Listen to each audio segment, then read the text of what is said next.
Zelensky acabou de dizer o que ninguém tinha coragem de falar. E o Kremlin está apavorado porque o mundo finalmente está ouvindo.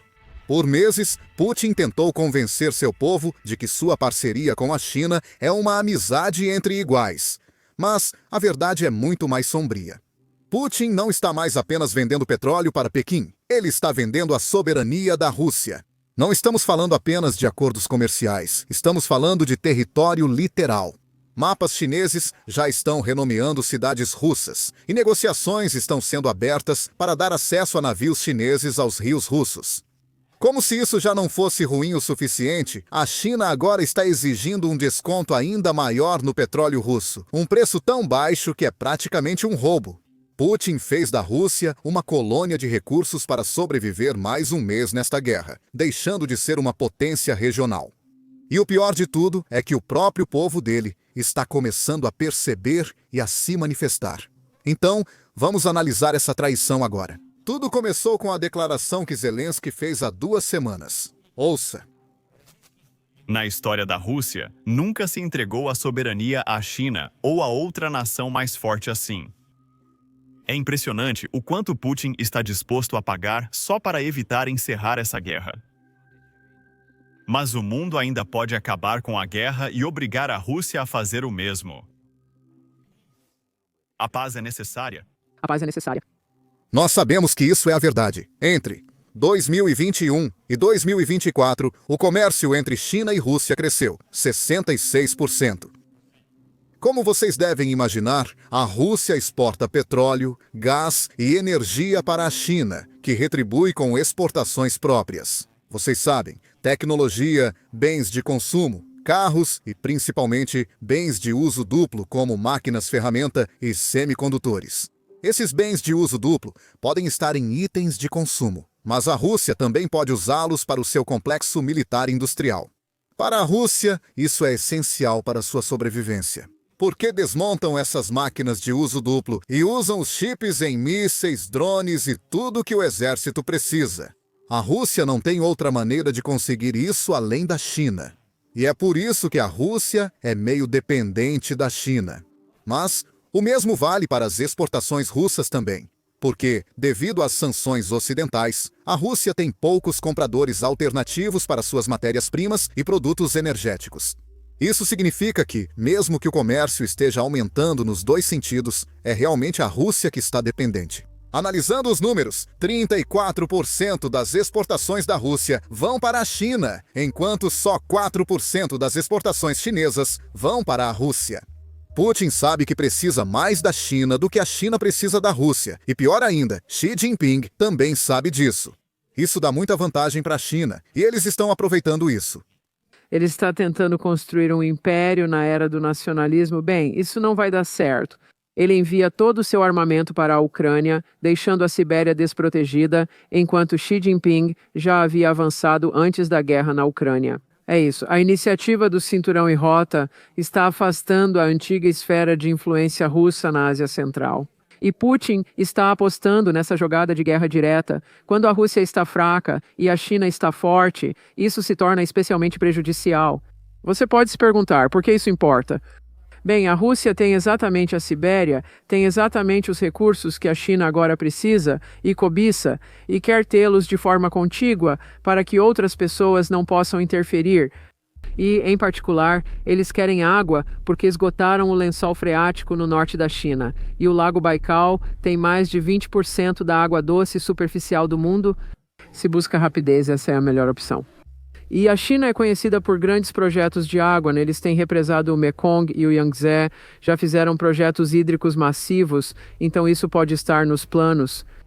Isso já ocorre. Em 2023, o Ministério do Meio Ambiente da China lançou novos mapas. E nesse mapa, muitas cidades da Sibéria russa, como Vladivostok, tinham nomes chineses e eram retratadas como uma área que já fazia parte da China. Enquanto isso, muitos nacionalistas chineses pedem abertamente a devolução dos territórios transferidos à força para a Rússia czarista. Durante o governo da dinastia Qing na China, Putin sabe que o país pode querer recuperar esses territórios no futuro. Então, o que ele está realmente fazendo? Bem, ele está entregando antes que a China tome a força. Ano passado, a mídia russa disse que Putin planeja transferir um rio à China para dar acesso ao Mar do Japão. As negociações começaram no fim de 2024. O objetivo era negociar a passagem de navios chineses do rio Tumin ao Mar do Japão. Então, neste ano, essa cessão de território aumentou drasticamente. A integração da Rússia à China começou. Putin agora está permitindo que cidadãos chineses entrem sem visto. Alguns russos não estão satisfeitos com isso. Veja como eles estão reagindo a essa notícia online. Um cara diz: Sibéria e Extremo Oriente estão ferrados. Outro comenta: o início da expansão chinesa foi lançado. Grande China, do Oceano Pacífico até os Urais. Outro comenta: eles são bem alinhados com a China. Já trabalhamos para eles.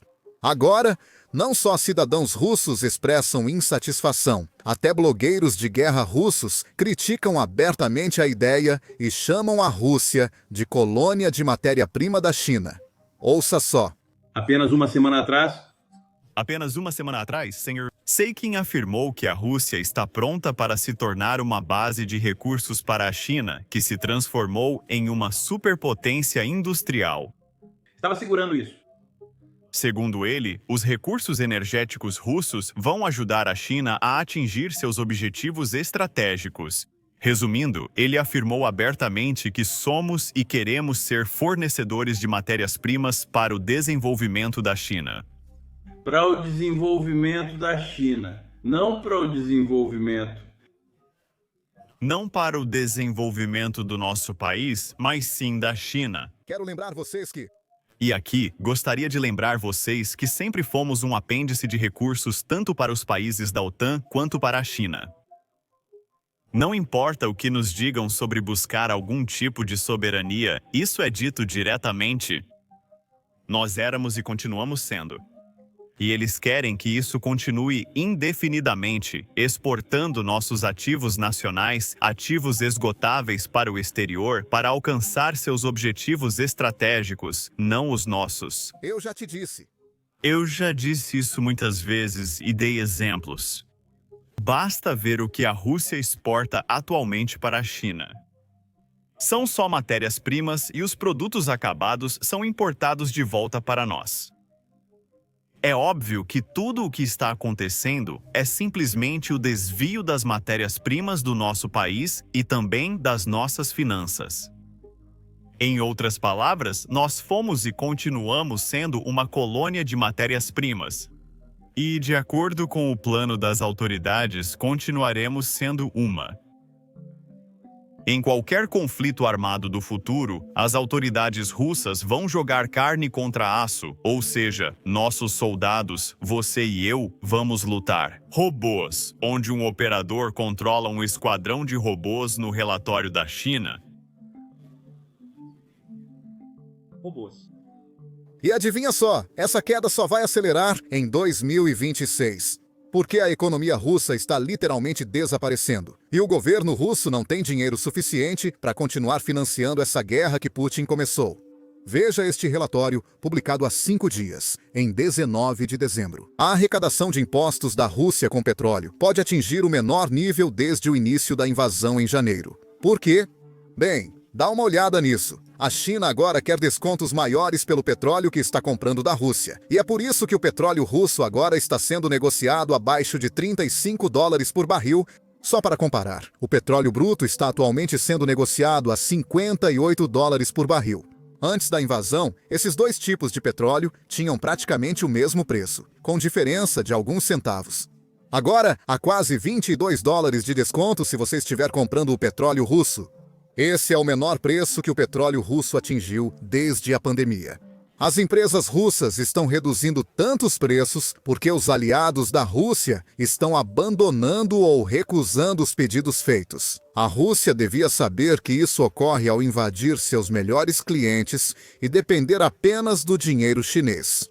Apesar de tudo, a liderança do Kremlin parece muito preocupada com a União Europeia. Eles dizem que a União Europeia está entrando na escuridão porque a Europa não tem dinheiro para isso.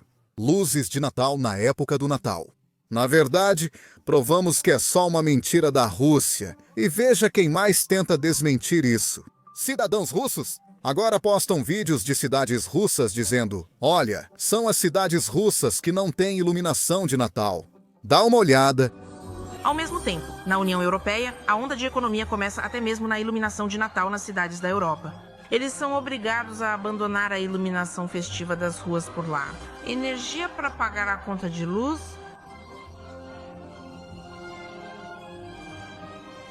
Isso é uma invasão da União Europeia à escuridão em todos os sentidos. Bem, era isso. Feliz Natal a todos. Estamos arrecadando fundos neste Natal com a United 24. O dinheiro que arrecadamos com essa campanha vai diretamente para proteger e reconstruir escolas ucranianas que a Rússia destruiu. Para apoiar essa causa, clique no link da descrição ou escaneie o QR Code na tela. Sou Sam. Até o próximo vídeo!